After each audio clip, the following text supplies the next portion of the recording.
Everybody, we appreciate you adjusting your schedule to be able to attend this meeting virtually. The meeting is being live streamed, so we ask that you make certain your cell phones are off. This meeting may move a little bit more slowly because it's kind of hard to, I don't see everybody on my screen, so we'll work this out as we go. This is the August 19th meeting of the Mississippi Board of Education. It is 10 o'clock, and as I call the roll, if you would announce your location for the record so that we can, excuse me, so that we will have a record of where you are. I am Rosemary Altman. I'm chairman of the board. I'm at 6 Lafayette Drive, Lafayette Circle in Clinton, Mississippi. Dr. Bass. Hi, I'm present at 843 North President Street in Jackson, Mississippi. Okay. Mr. Jacobs. I'm here. I'm at 120 North Railroad Avenue, Brookhaven, Mississippi. Okay. Dr. McGehee. I'm here in Madison, 568 Arbor Drive. Okay. Miss Mary Werner. I'm here. I'm at 888 Highway 363 in South Hillo. Okay. Dr. Elam is out of the state today, so she won't be with us. Ms. Barrett, Wendy Barrett. I'm here in Biloxi, 10117 Skyhawk Court, Biloxi, Mississippi. Okay. Mr. East, Glenn East. Present, 2001 Pass Road, Gulfport, Mississippi. Okay. Mr. Matt Miller. I'm at 110 Sheffield Loop in Hattiesburg. Okay. Dr. Carrie Wright is present. Did I get everybody? Yes, ma'am, you did. Okay. So we do have a quorum. We'll declare a quorum for the board meeting. Our two, as you've already heard, our two student representatives are not with us today. Amy Zhang has moved into the Math and Science School and is beginning her classes. Micah Hill had a previous engagement out of state, I think, so she is not with us, but I'm sure they'll be back with us the next time. I have asked Mr. Jacobs if he will lead our pledge, and Mr. Miller if he will lead our prayer. I don't have a flag in the room with me, but we will stand and have our pledge and our prayer, and we'll begin our meeting. Okay. I pledge allegiance. I pledge allegiance to the flag of the United States of America and to the republic for which it stands, one nation under God, indivisible, with liberty and justice for all. Let us pray. Dear Heavenly Father, thank you for giving us this time together. Please help us and guide us and give us your wisdom as we deal through these difficult times, especially dealing with COVID, and to help not only glorify you, but to reach our ultimate goal in assisting the students of the state. In Jesus' name, amen. Amen. Thank you. The first item on our agenda is the approval of the agenda. Do we have any additions or deletions to the agenda? Okay, what about the consent agenda? Any additions or deletions on that, or anything you'd like to pull out for discussion? Okay, if not, then we will entertain a motion to accept the agenda as it has been presented. I'll make a motion. This is Mary Werner, that we accept the agenda as presented. Okay, do we have a second? Second. Okay. Did you get that? I don't know who's. Yes, ma'am. Okay, all right. We have a motion and a second. All in favor? Aye. Aye. Aye. Any opposed? Okay, the agenda stands as presented. Dr. Wright, we will take your report at this time. Ms. Altman? Ms. Altman, the only thing that we need to do is approve the July minutes. I'm sorry. That's okay. Take Yeah, that vote we and do I'll- have the minutes from July 15th and the special call meeting on August the 3rd. You've received copies of those. So do we have a motion to approve those two sets of minutes? So moved. Bill Okay, Mr. Jacobs. We have a second. Brian McGee. Dr. McGee, he seconds it. All in favor? Aye. Aye. Any opposed? Okay, thank you. I'm working from a different set of directions here, so. All right, now, Dr. Wright, you are ready. All right, you're doing Good. All right, you're doing quite well, Ms. Altman. Very good. I want to talk about some meetings and presentations and to provide some additional updates to you today. I attended the National Association of the Governing Board for the NAEP assessment, NAGB, we commonly refer to it as, and we finally were able to get the reading framework approved. That will be the reading framework that NAEP will use in its national assessment starting in 2026. So we'll be making sure that the framework is also distributed to our teachers as well. Dr. Dobbs conducted a webinar on Friday with the superintendents and with the local board members that could attend. He gave them up-to-date information on what is happening around the state with COVID, encouraged all of them to continue to adhere to CDC and Department of Health guidelines. That hasn't changed, and obviously encouraged everybody to get vaccinated that could possibly get vaccinated. I met again with the telehealth teletherapy work group. As you know, that's the medical community that I've been working with for a year now. We're getting very close to finalizing the equipment that needs to be, and then we will be putting that in as a pilot in about 11 districts this fall, and then with the intent to scale up once we kind of wrap our arms around the 11 districts that will be participating. I also attended the Children's Health Council that is up and running again. It's agency heads. Dr. Dobbs sits on that as well. And that's just a way for us to keep an eye on what's happening around the state, and also are there any policy issues that we may need to address. Several presentations. The Louisiana Pelican Public Policy Institute invited Dr. Vanderford and I to speak to them. It was a podcast. Louisiana is getting ready to revise its accountability model, and they wanted to know a lot more about ours since Mississippi has continued to see success with our accountability model. I also provided greetings and a kickoff for the next cohort of Teach Plus. And Mr. Jacobs invited me down to the Brookhaven Cervidium. I hope I pronounced that correctly, Bill, Club. And is that correct? Good, all right. Well attended, gave them some information and some great talking points about what's going on in Mississippi as we speak. And last but not least, I want to also say we were invited, Pete Smith and I were invited by the State Superintendent of Alaska to come to Alaska to speak to all of his superintendents and to speak to the Joint Senate and House Education Committee. They are looking at our success, to be honest with you, and they're looking at our legislation.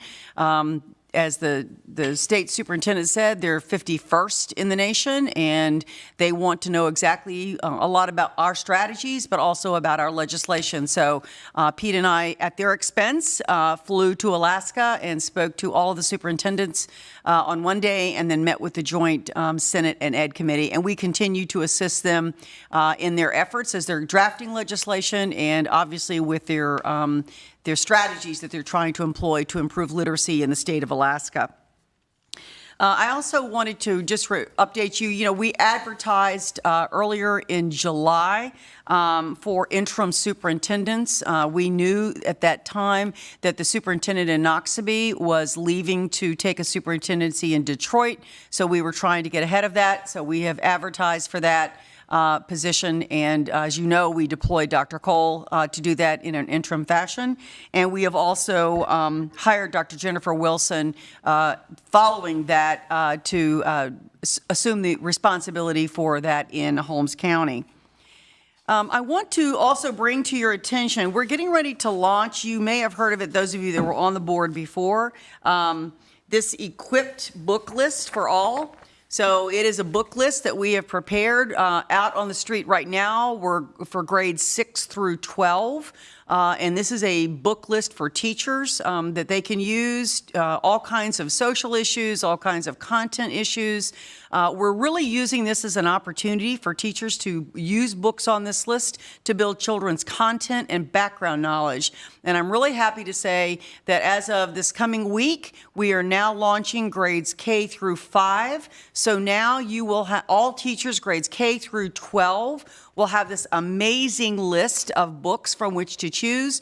They are noted, whether they are award-winning books, they're noted by Lexile, they're noted by length. There's a summary of each book in this list. And I really want to give a real shout out to the many, many people who have been working on this. So I want you to bear with me a minute because all of these folks really need a pat on the back. Elizabeth Simmons, Kristen Wynn, Amy Baker, Jasmine Bell, Natalie, is it Brighthop? Okay, very good. Leanne Cheeseman, Sandra Elliott, Amy Hawkins, Molly Henderson, Nicole Hunter, Christina Livingston, Stephanie Millette, Tiffany Nickelberry, Kimberly Peterman, Casey Rather, LaTronda Robinson, Christine Spell, Misha Thompson, Melanie Watkins, Delphine Williams, Natalie Crowder, Lee Johnson, Melissa Banks, Marla Davis, Tammy Crissetti, Tanette Smith, and Wendy Clemens. And we also want to thank all the public school counselors who helped with the social emotional learning review and the selection of titles on this list that support SEL. We'd like to thank parents, including foster parents, who reviewed the appropriateness and who suggested additional titles for consideration.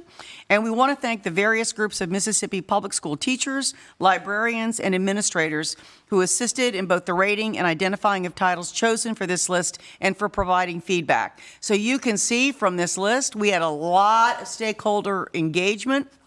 And I hope that each of you will take the time to go to the website and take a look at these amazing resources for teachers. And so hats off under Nathan Oakley's leadership, because I know this was a labor of love on his part and the part of all the people that I just listed. So it's important that we kind of keep these things in front of you too, so that you know what we're doing behind the scenes to support our teachers across the state. And with that, Madam Chair, I'm going to return this back over. All right, thank you. Each of you should have received from Sonia a listing of the subcommittees, the assignments on subcommittees. Since we now have a full board, we have shuffled some of that to try to make sure that everyone is on a committee and that people aren't having to double up quite so much. The Academic Achievement Pre-K-12 Early Childhood Subcommittee, Mr. East is the chair of that committee. Dr. Karen Elam and Mr. Matt Miller are members on the committee with Dr. Oakley and Dr. Dent serving as MDE advisory. This committee focuses on education initiatives that impact academic achievement in the Mississippi College and Career Ready Standards, pre-K, literacy, dropout prevention, all high school, excellence for all and high school redesign programs. And it also reviews state board policy to ensure that it's appropriate alignment with other state agencies and legislative guidance. And it also works on the strategic plan and expansion of early childhood education in Mississippi. Educator Quality Subcommittee, that's Dr. Karen Elam is the chair. Dr. Ronnie McGehee is a member, and Dr. Angela Bass. The MDE advisory people are Dr. Corey Murphy and Dr. Paula Vanderford. This subcommittee focuses on education initiatives that impact educator quality, including teacher recruitment and retention, teacher and administrative preparation, areas of teacher shortage, and the subcommittee will also discuss matters that impact educator certification, evaluations, and misconduct. The next committee is school performance and accountability. Dr. Angela Bass is the chair of this committee. Mrs. Barrett and Mr. Jacobs are members of the committee. And the MD advisory is Ms. Sonia Amos and Dr. Paula Vanderford. This subcommittee of school performance and accountability focuses on education initiatives that impact school performance and accountability, including the accountability model, accreditation, conservatorships, and school leadership development. And it's also responsible for the review of internal and external audit reports. The legislative subcommittee, I, Rosemary Altman, will serve as chair. Members are Dr. Karen Elam and Mr. East. Our advisory person is Mr. Pete Smith, and this group focuses on legislative initiatives, agency appropriations, charter schools, and other matters that are related to the legislature. And then workforce, career, and technical education, Dr. Ronnie McGee, he is the chair. Mr. Glenn East and Ms. Mary Werner are the board members. The advisory people are Ms. Wendy Clemens and Dr. Nathan Oakley. And this subcommittee focuses on sufficient workforce development pathways and ensuring state board policy aligns with other workforce-focused state entities, including but not limited to SQUIB, MCCB, and MDES.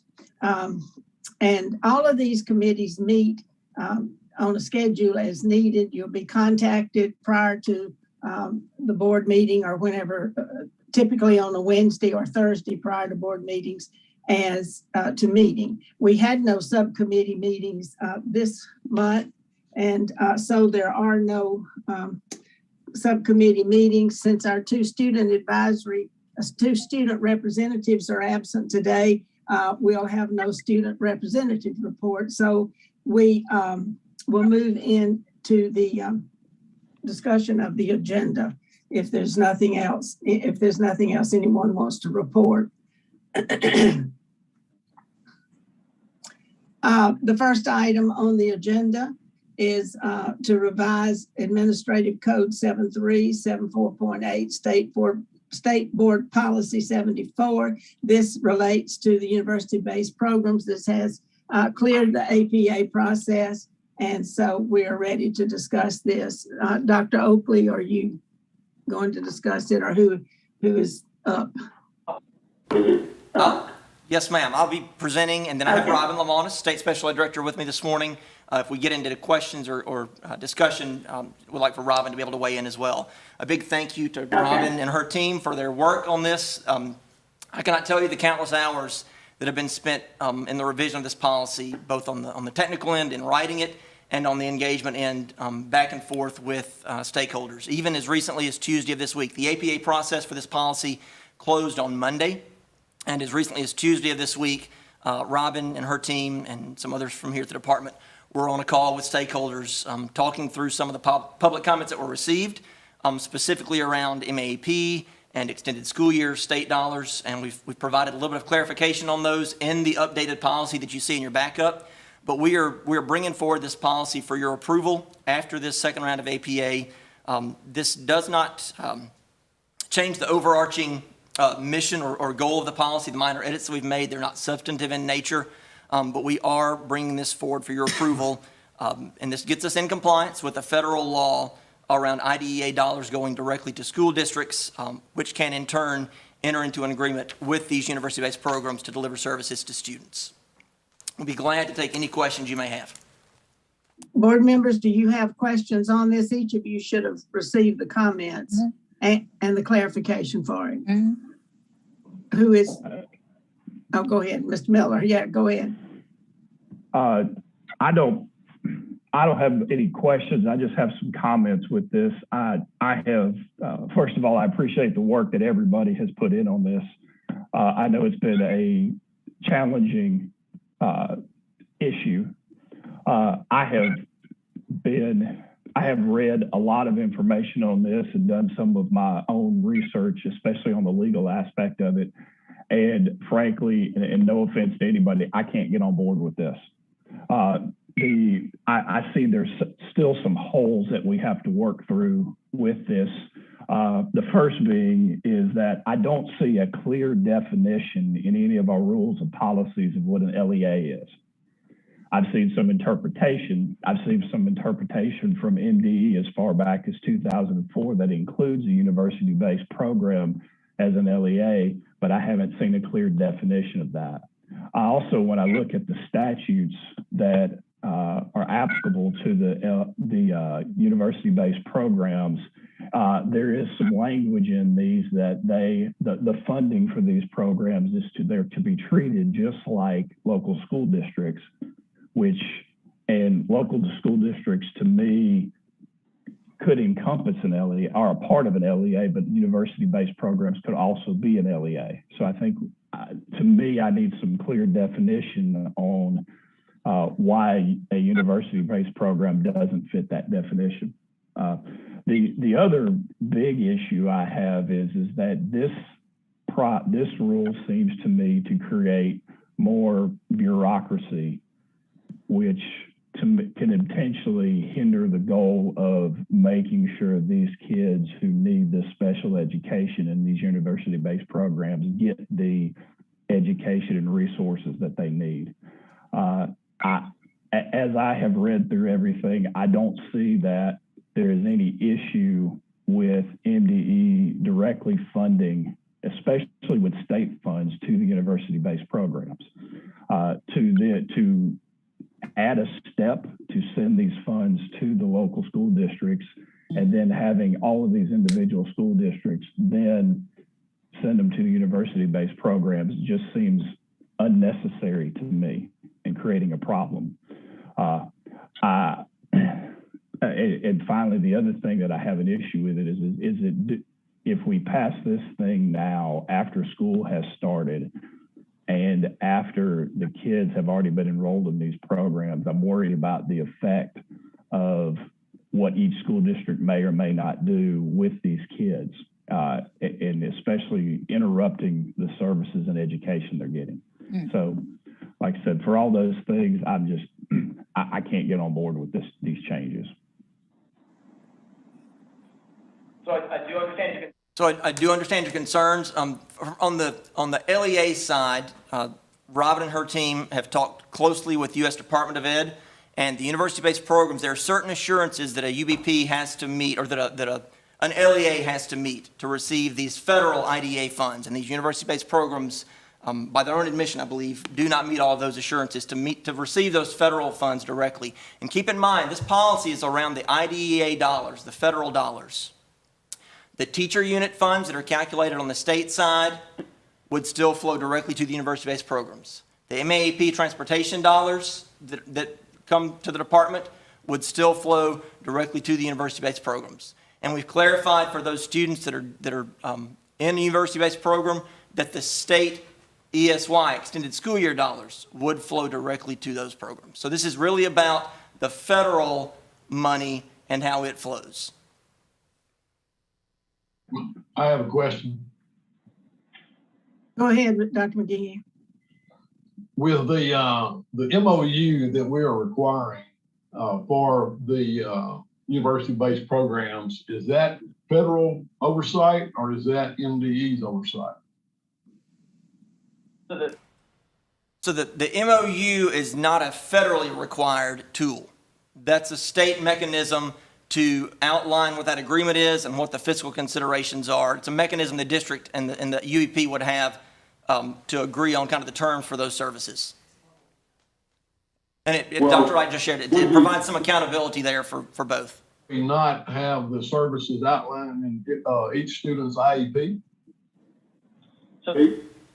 So the IEP would not speak to any kind of fiscal consideration that may be required if there's a transfer of federal funds. Transfer of federal funds. Where are the federal funds at present? Are they with MDE's oversight now, or have we transferred those to the local school district? So, Robin, you want to speak to that? Those have been transferred to the local school district. And that's another reason. Local school districts about those dollars. They were supposed to include those students in their December 1 count for the purposes of IDEA funding. And then if those students were placed in those university-based programs, then it was contingent upon those districts to collaborate with those university-based programs to complete an MOU that addressed the funding needs based on the individual needs of the student. Okay, well, let's go back. So the MOU, is it a requirement by the feds? The MOU is not a federal requirement. That is simply a mechanism that would be used at the state level to have that outlined in a document that's agreed on by both parties for the funds to transfer. And it's not unusual for us to do something like that. We do assurances with districts all the time when money is being transferred, and it is a way of us being accountable for the dollars, which the feds expect us to be, and it's a way to outline in the MOU the assurances or the guidelines by which the money can be used and the transfer of that money. So that the federal dollars that come into us each year flow directly to the districts based on the number of children that they have with IEPs, et cetera. But this whole process is dealing with federal money. It's not dealing with state money. And so we've got to be accountable just as we are with all of our ESSER dollars. And there's a lot of accountability with that, a lot of assurances that get signed with that, a lot of oversight that goes with that. And so these dollars are really, in that way, no different than any other federal dollars that we have to be responsible for. Dr. Oakley or Dr. Dent, what happens to this federal money if the department doesn't get in alignment with the federal requirements? Will they, can they, or will they cut the money off? What is the downside of this? From a monitoring compliance standpoint, I would expect they could request the funds be repaid with state dollars. That'd be their typical approach. Okay. And I think the federal dollars are a small portion of the overall amount that these university-based programs get when you look at the federal amount in conjunction with the state-funded teacher units, extended school year, transportation dollars. They've got a number of other funding sources that make up the majority of their funds. Private donations, other supports. Right. Dr. Oakley or Robin, our enrollment in the university-based programs this year, how does it compare to previous years? So they've not submitted their applications yet. We talked to them about that on Tuesday, and they are going to submit their applications. So I can't tell you that what the change has been. What services are these children receiving now? So they are currently either enrolled in the university-based program or they're enrolled in a district. We have not gotten that information from the university-based program as far as their application for their teacher units. We talked to them about on Tuesday and asked them to go ahead and submit those teacher unit requests based on their student rosters. Are there any other questions or comments? Dr. Oakley and Dr. Moyne, these students were in these university-based programs. They're still enrolled in the home school districts up until this point? So they are. So in November of last year, when we asked the school districts to add those students to their December 1 count, what we noticed is that some of those did not. So we went in and we manually moved those students so that those IDEA Part B funds could be allocated back to the districts. Part of the compliance piece we're having with the Fed right now, that these students have not had a home school district up until this point? Yes, sir. Yes. That the federal... So the MOU would take care of that situation as well? Yes. Yes, sir. Thank you. Any other questions or comments? I'm sorry, somebody have something to say? Okay. Hearing no more comment or no more questions, I'm getting some feedback. Is somebody wanting to say something? Okay. Then I would entertain a motion related to item 1, the university-based programs. I think we're all familiar with what the motion is. So moved. This is Angela Bass. Okay, do we have a second? I'll second it. Mr. Jacobs seconds it. Okay, all in favor? Say aye or raise your hand so I can see you. Let's see. Now let me call, let's see, 1, 2, 3, 4, I 5. see Bill Jacobs, I see Glennie, I see Wendy Barrett. Wendy Barrett, yeah. Angela Yeah. Bass. Yeah. 2, 3, 4. All right, those opposed? I see Mr. Miller and Dr. McGehee. And I'm Mary Warner, and I'm going to abstain because I don't Okay. really know enough about one way or the other to vote. Okay, thank you. So do I have it right? 4-2 and 1 with 1 abstention? Is that Yes, ma'am. what you all got? Okay, so the motion carries. Right, thank you. Okay, item 2 is begin the APA process. This is to revise Mississippi Code 7.7-42. This is a public Mississippi Public School Accountability Standards.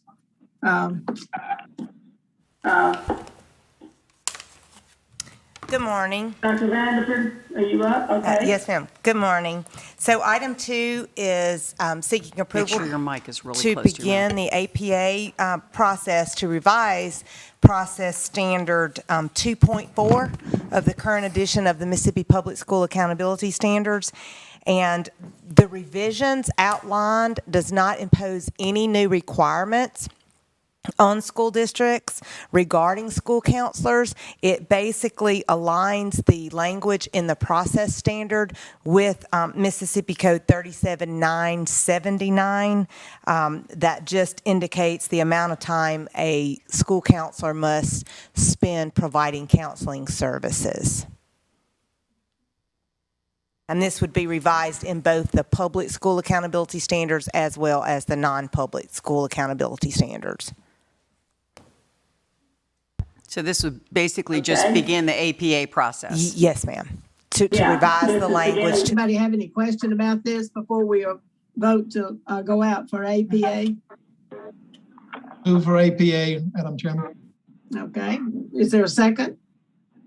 I'll second Mary Warner. Okay, all right, thank you. All in favor? Aye. Aye. Aye. All right, motion carries unanimously. Thank you. All right, item 3 is a temporary rule to begin the Administrative Procedures Act to revise the State Board Policy 9, Rule 9.3. This is school-wide and district-wide virtual learning days.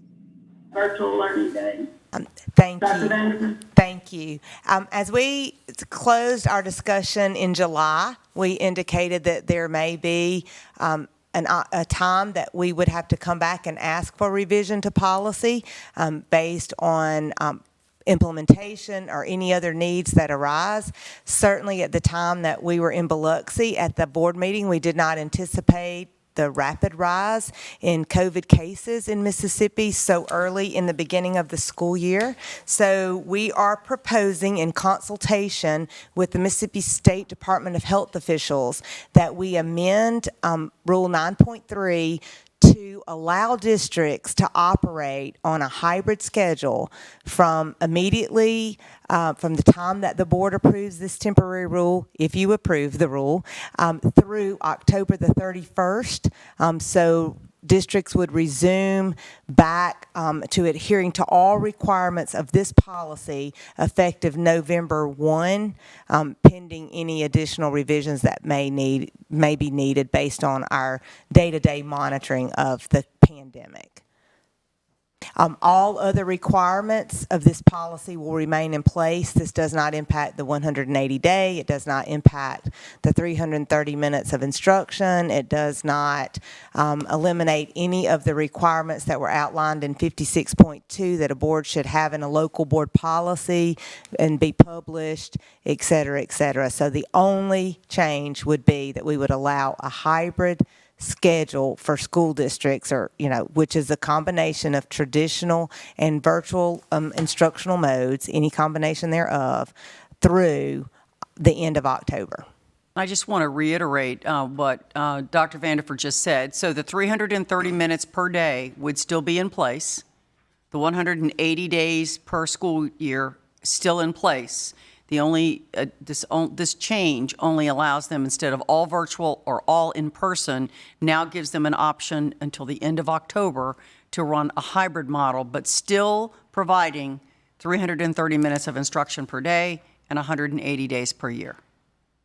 And then there's, of course, a paragraph in that policy that states what virtual days may not be used for, such as professional development days, testing days, et cetera. So this ability to utilize a hybrid model is not to alternate students in and out the building for testing purposes, for professional development, et cetera. That portion of the policy still stands. The use of this hybrid model from now to the end of October is only to mitigate, allow additional space, to follow CDC guidelines for districts based on the pandemic. So the use of this hybrid scheduling for this period of time has to directly tie back to the pandemic and to ensure the safety of students and following CDC and Department of Health guidelines. And we did confer with the Department of Health on this, because some of the superintendents were expressing concern about the inability to provide the adequate social distancing space. And the Department of Health seems to think that this is about an 8-week window. So we felt that this would provide some relief to those districts that are having a difficult time spacing all of their children out. Dr. McGee? Paula, I applaud this adjustment in this policy. I think that school districts are dealing with an ever-changing environment, and especially with the various episodes across our state. And my question would be, you designated at the end as October 31st, but does the board have the ability to come back and extend that till the end of the first semester if we have an issue? If we have an issue? Yes, sir, we do. We, as Dr. Wright said, we consulted with the Department of Health, and based on the information that they have provided in our meetings with them, as well as superintendents, they feel like this is the first step or the most appropriate window. But of course, we will monitor this, and if there needs to be an extension past the October 31st date, we will certainly come back to the board and ask the board to amend this timeline.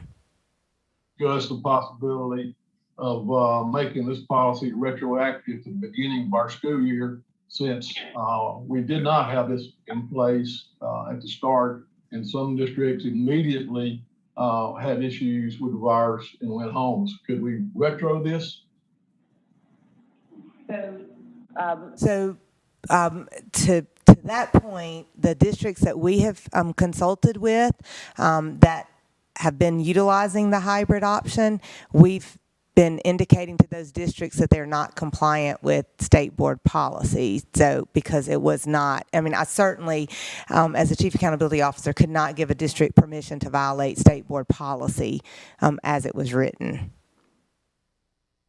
But that would be a local decision. That would be a state board decision about the beginning date. But we did say in the board item, effective immediately upon the state board's approval of today's date. Go ahead, Dr. McGee. Go ahead. Well, I was just going to say that's one of the reasons I asked for it to be retro to the beginning of the year, because it was such an unknown. And now that we have the ability in front of us to adjust this, I'm wondering, if we could take care of some of these local communities that have larger outbreaks than others and not be in violation of state board policy.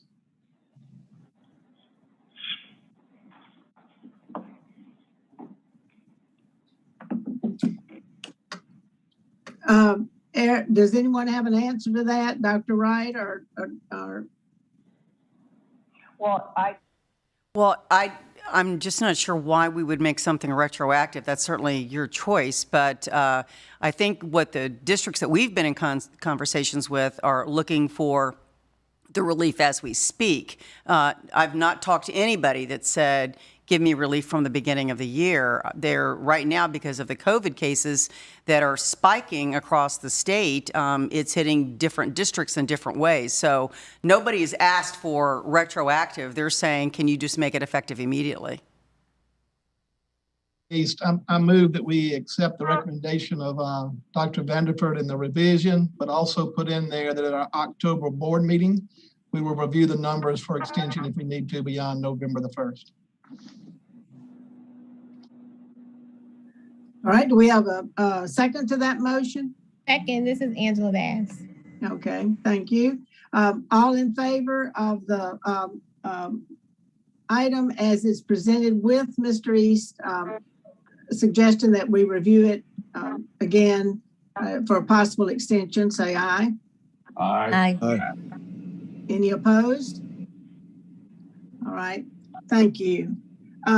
Item 4 is approval of a temporary rule to revise the Mississippi Administrative Code 739.2. This relates to reporting attendance for virtual learning.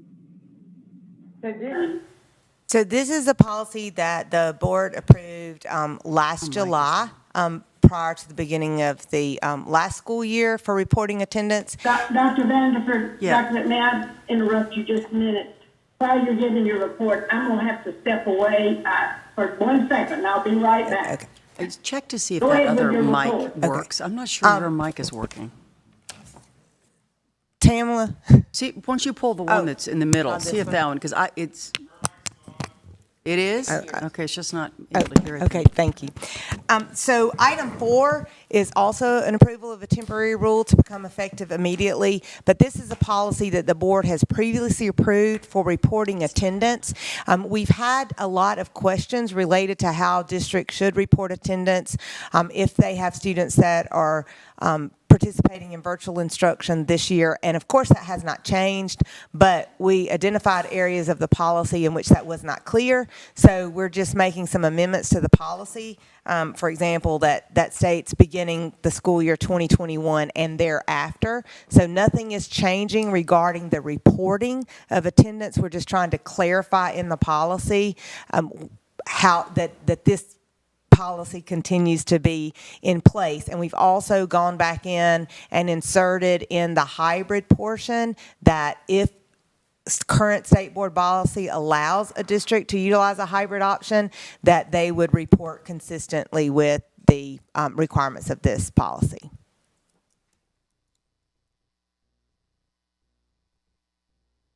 And we did strike that first paragraph. It was a little bit confusing of background information as to why this policy was initially developed. So we felt like it would just be cleaner if we eliminated the first paragraph and then added thereafter to each school year. So that it was clear that it began in school year 2021 and would be effective thereafter. And then, like I said, on page 4, the mixed mode or the hybrid model would just be reported based on the time period covered under 9.3 that a hybrid model is allowed moving forward. Okay, any more questions or comments on that? Do we have a motion to? I have a question. Go ahead. Please. Dr. Vanderford, if I understand, hybrid means that maybe half the students will be in school and the other half will be virtual. Am I right in that? That's correct. That's correct. It's any combination of virtual and or synchronous and asynchronous of, virtual and face-to-face. So it looks differently in each district. Some high schools, for example, may bring in 9th and 10th graders on Monday, Wednesday, Friday, 11th and 12th graders on Tuesday, Thursday, and then the next week flip and do the opposite. So it just does allow for, if that's the way the district designs it, for about 50% of the students to be on campus at any one given time. But while the students that are not on campus, they are receiving instruction virtually or through the packets or asynchronously if the board of or if the school district has identified that student to not have reliable connectivity. So all students are receiving instruction, or should be, 330 minutes, 5 days a week. It's just some are face-to-face and some are virtual in most cases. The second part you just said, I think, answered most of my question. The other piece, other question I had is if a district is going to go hybrid, do they have to have in place some type of virtual learning policy? Yes, sir, they do, in accordance with, because the policy that we approved last month for 56.2 outlined the local board requirements that a board policy would have to have, and then 9.3 under item 3 references having all of that in place. And so districts have the opportunity, or they are required, to identify each student that does not have reliable connectivity. And most of, or all the districts that I've spoken with, they did that in their registration at the beginning of the year. And so those are the students that may not receive virtual instruction. They would receive the asynchronous or the packets from the district. But if they shift to a hybrid model and those students are not in the building, they still have to be provided their instruction through packets or whatever method the district chooses to do that if they do not have access to a device for virtual instruction. Recommendation as presented. All right, is there a second? A second. Okay, Dr. McGehee, thank you. So all in favor of this reporting attendance for virtual learning? Raise your hand. Say aye. Aye. All right, it's unanimous. I assume I didn't see any opposed. All right, it's unanimous. Thank you.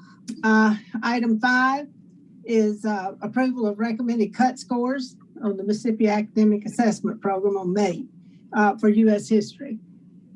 Hey, Dr. Vanderford? Dr. Stansel will join me at the table. Okay. She's the State Assessment Director. We have a brief presentation For item 5 and for item 6, and these presentations are very similar in nature. We're just dealing with two different assessments. So the background on item 5, the College and Career Readiness Standards for Mississippi for Social Studies were implemented in the 1920 school year, and therefore we developed an assessment for U.S. history that aligned to the new standards. And so as a result of that, the State Board of Education must establish the cut scores for the U.S. history end of course assessment. In order to establish these cut scores, the agency works with the vendor, and in this case for U.S. history is DRC, and we convened a standard setting committee that was composed of U.S. history educators. The panel consisted of a group from across the state, and on those that participated on the panel, 100% of the participants were classroom teachers during the 2021 school year. 64% of the panel had a master's degree or higher, and 73% of the panel had more than or approximately 11 years of teaching experience.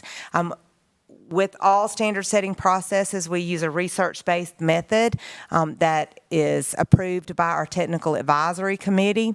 And throughout this process, or the outcome of the process, the panelists recommend a minimum scale score that a student must meet in order to earn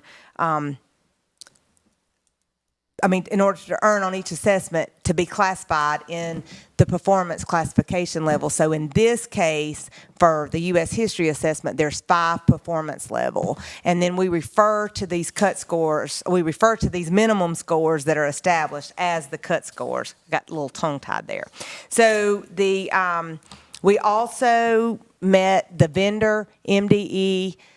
We meet with the TAC as a result of the standard setting process, and that's standard practice. But of course, this year, one thing that was different about this standard setting is that we have to acknowledge that the assessments that were administered the previous school year during the 2021 school year was not a normal year based on instruction due to the impacts of COVID.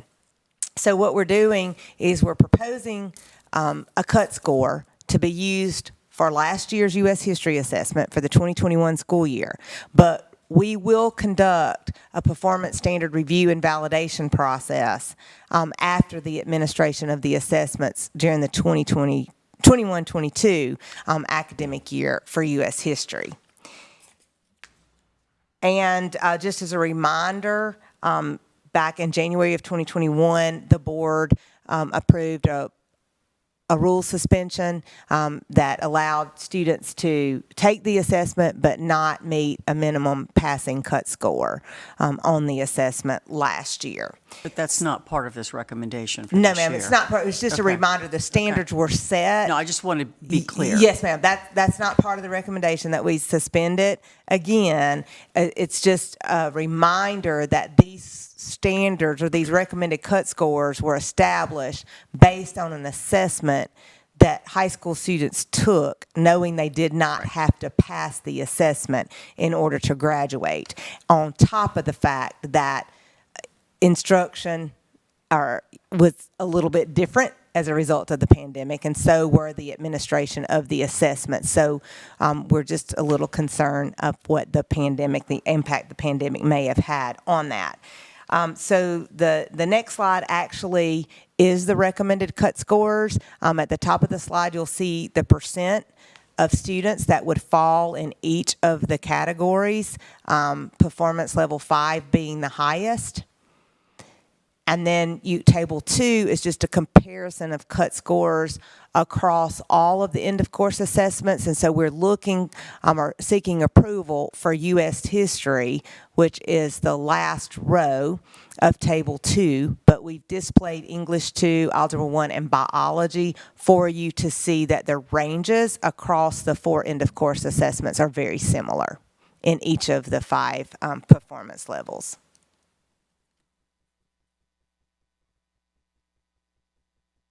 And I just want to reiterate that we will repeat this process after assessments are administered for the 21-22 school year to validate that these should be the cut scores for U.S. history moving forward.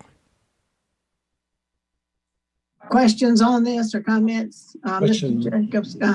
As a new board member and not an educator, what is the cut score, purpose of a cut score?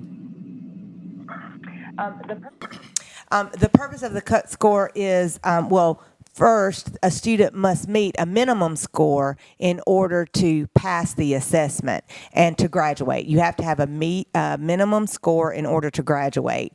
And so the score, once the cut score is established and the assessment is scored, it indicates what performance level that student falls within. So, for example, to be considered proficient or advanced, they must be in performance levels 4 and 5.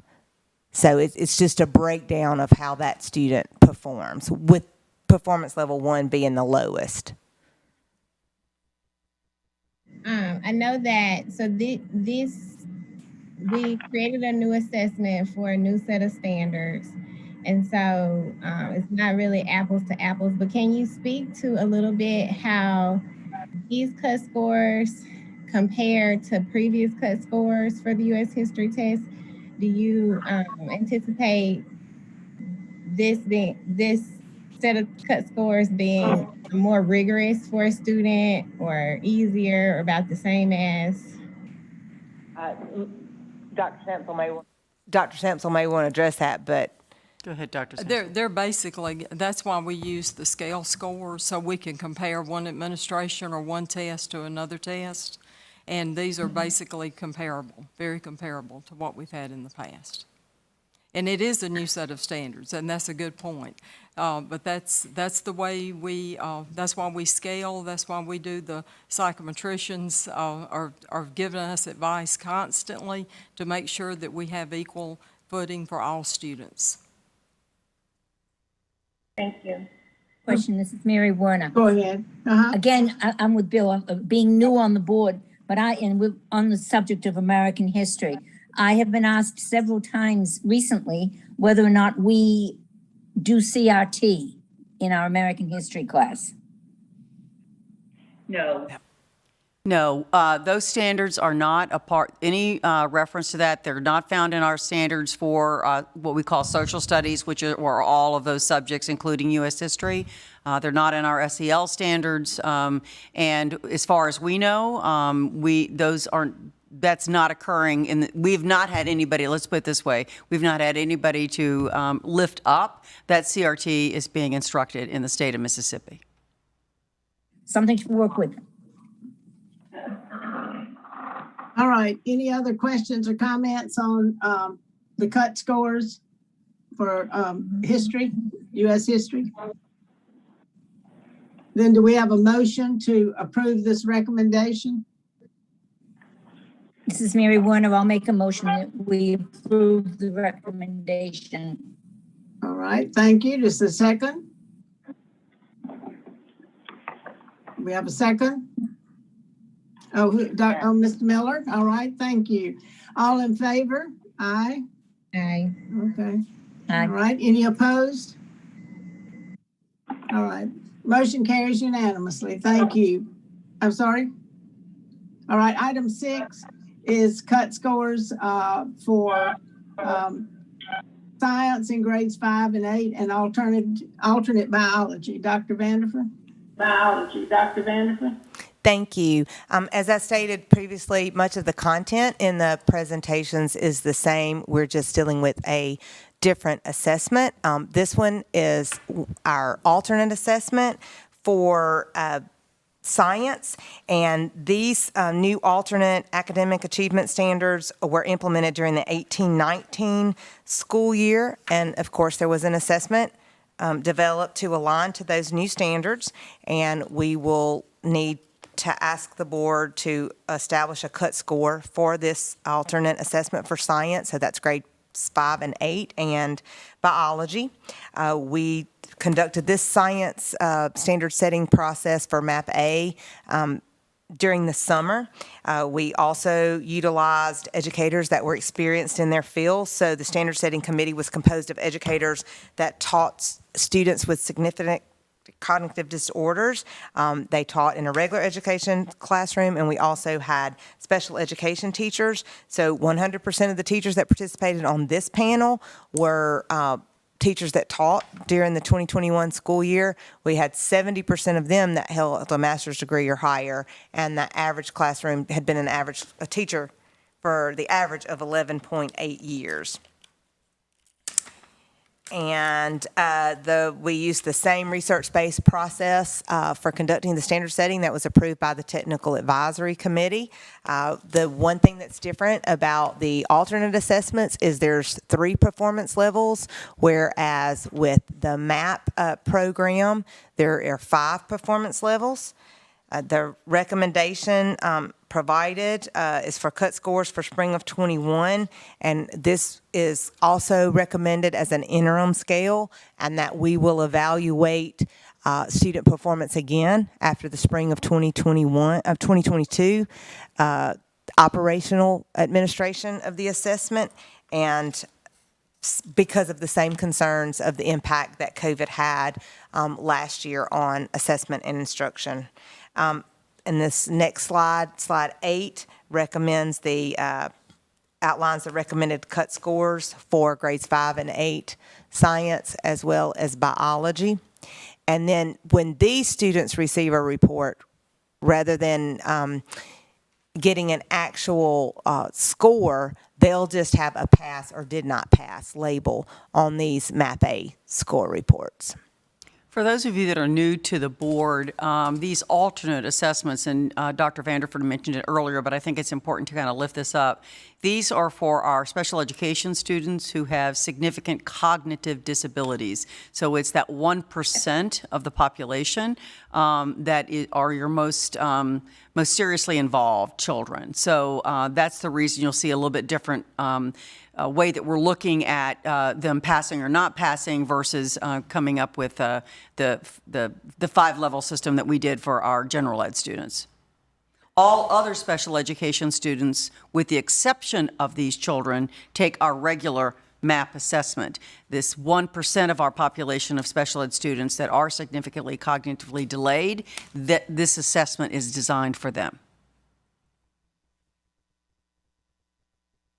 All right, any questions on this?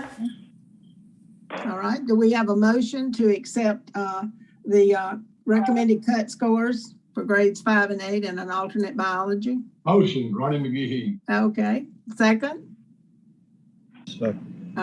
Okay. All in favor? Aye. Aye. Okay. Any opposed? Okay, the motion carries unanimously. Thank you, Dr. Vanderford. Dr. Gavin is up next. This is approval of Mde Contracts. Good morning. Thank you, Mrs. Altman. Yes, we have 4 contracts coming before the board this morning for approval. The first item coming before you is an emergency contract with Data Recognition Corporation, and it's for our Lost Links English Learning Proficiency Test. The second contract coming before you, actually items 7B and 7C. 7B is a contract with GuideSoft. Items 7B and 7C are items that these are contracts that will help us start the process with our MSIS upgrade. And these are both ITS procurements that we're using from the KnowledgeSoft vendor.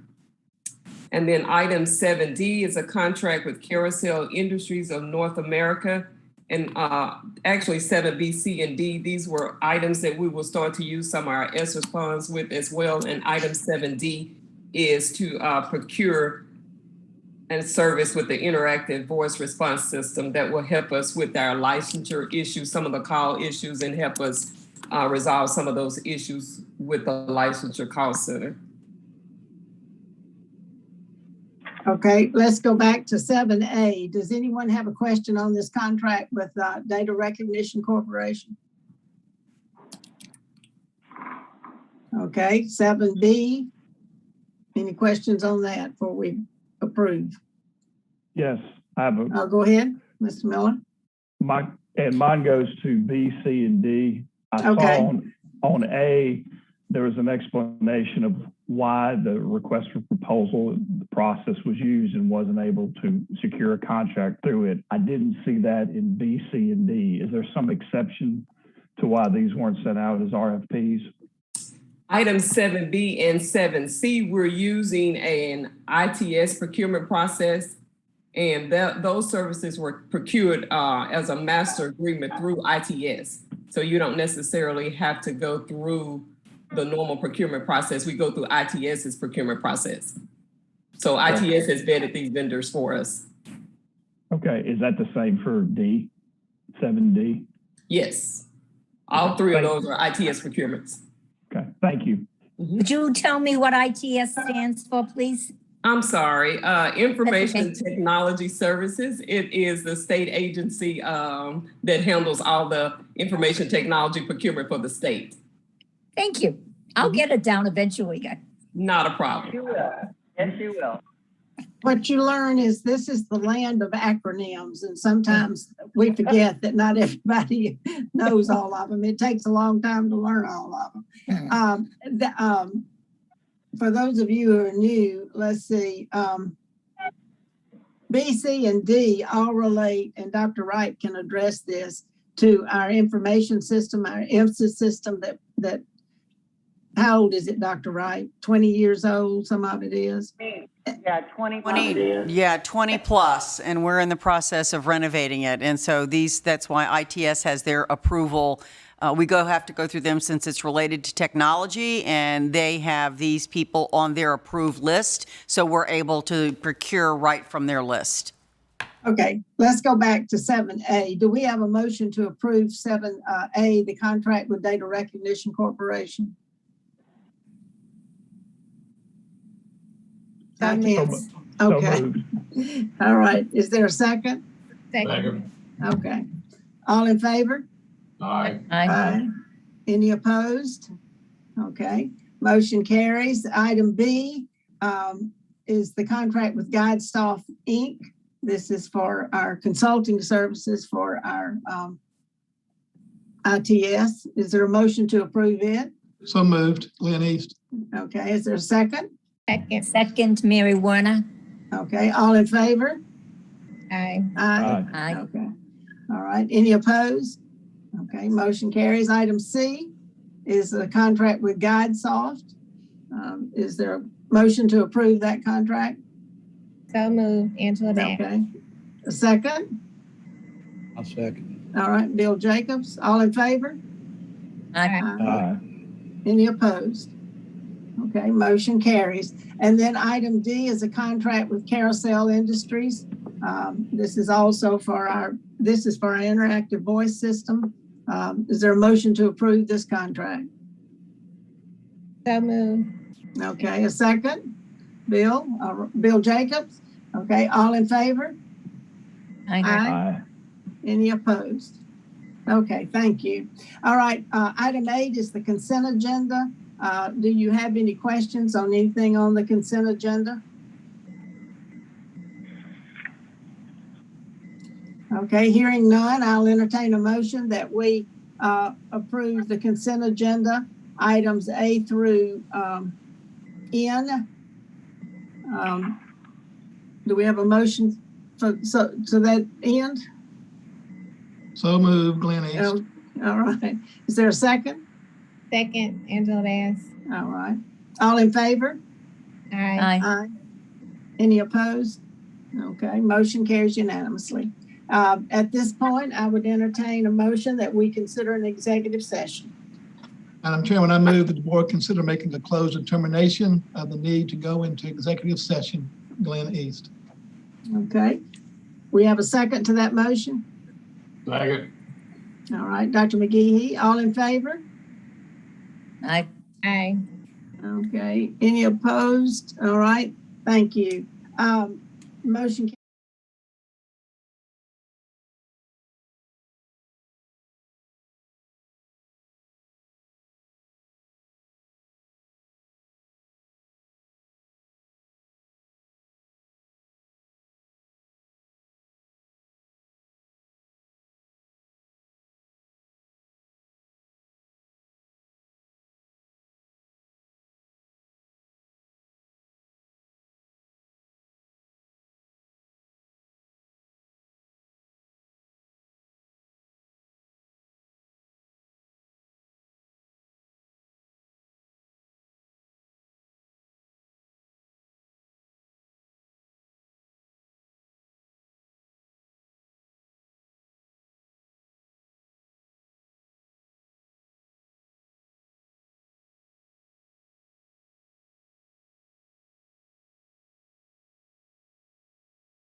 Okay, he's giving you this.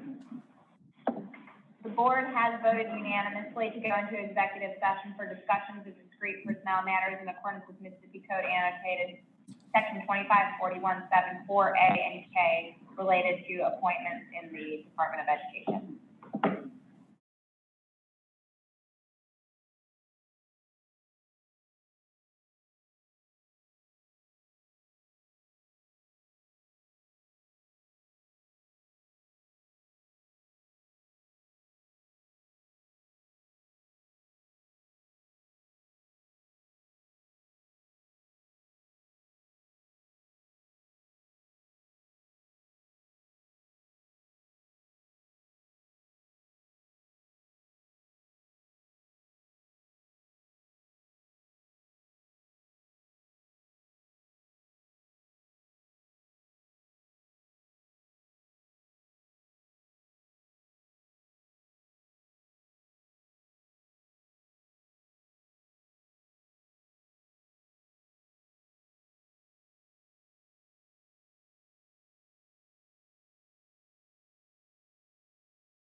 Just wait 1 second.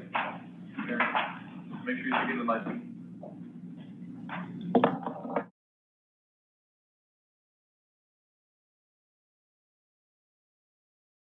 Okay, thank you. During executive session, the board approved the appointment of Brittany McWillie to serve as a school finance officer within the Office of School and Financial Services. There was no other action taken during the executive session. Do any of you have any, would you like to report on any meetings you may have attended during the course of the month? Anyone have anything? Is there any, do any of you need approval to attend out-of-state meetings related to your board service? Okay. Then hearing none, we have no other business. Our next meeting will be on September 16th. And hopefully we will be able to meet in person at that time. We will determine that as the month goes on. I have no other business, so we will entertain a motion to adjourn at this point. I move. This is Angela Bass. Thank you, Dr. Bass. Is there a second? Who's got their hand up? I can't see. McGee. Okay. Thank you. Did you say September 16th, by the way, Rosemary? Actually, it's September the 23rd. Oh, well, that's what I had. Okay, sorry. I just looked at my calendar. I'm sorry. September 23rd. That's right. Thanks for that correction. So we do have a motion and a second to adjourn. All in favor? Aye. Okay. Any opposed? Thank you. So I'm sorry. I said that was fast. Yeah, it was. This was a fast meeting. These virtual meetings are a little more difficult we don't have as much to say. I think it's harder for us to discuss. But anyway, we appreciate you all being here today, and we'll hope that we can meet face to face next month. So have a good week, and we stand adjourned.